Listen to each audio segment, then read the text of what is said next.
It's Giants-Texans in a Week 10 matchup, fresh off the bye week. He covers the Houston Texans and the NFL for the Houston Chronicle. He is Jonathan Alexander, and he's here for our latest edition of Know Your Enemy.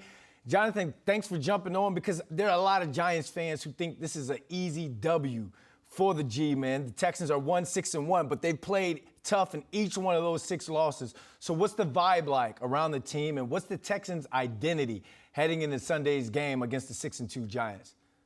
Yeah, I think a lot of them are disappointed, searching for answers, trying to figure out how they can get a win. Because, like you mentioned, they're 1-6-1. A lot of their games have been close. They've only finished out one, and that was against the Jaguars, in which they were pretty solid. The biggest issues with them is their third down situations on offense.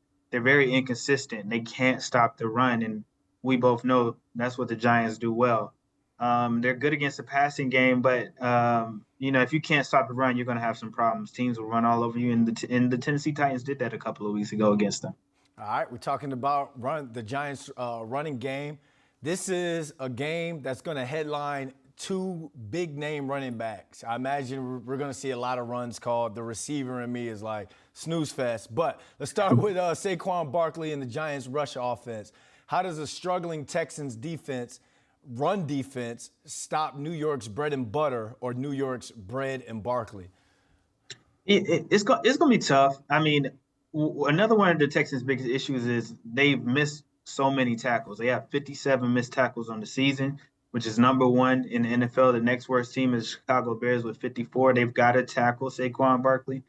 They've also been out of their gaps, and they've allowed big rushing holes. They haven't defeated their blocks. And when running backs have gotten to the second line of defense, there's been no safety there. So they've got to do those small things, and they've got to tackle a lot better. I think that's going to be the key in slowing down Saquon. Yeah, Jonathan Owens is you guys' leading tackler on the team with 42 on the year, and he's a safety. That's never a good thing when a safety is your leading tackler. All right, on the flip side, rookie Dameon Pierce.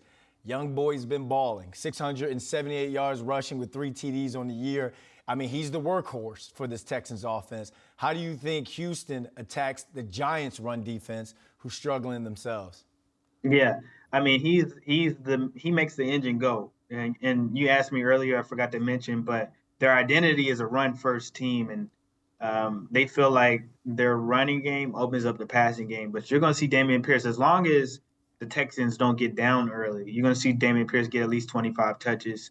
He's been steadily improving each game. Had a bad game against the Tennessee Titans, but the Tennessee Titans have a really good run defense. But Dameon Pierce has feasted on bad run defenses, and he's the leading candidate for Offensive Rookie of the Year, and rightfully so. It's tough to bring him down. I don't know if you saw the clip against the Jaguars, but he broke 7 tackles on 1 run.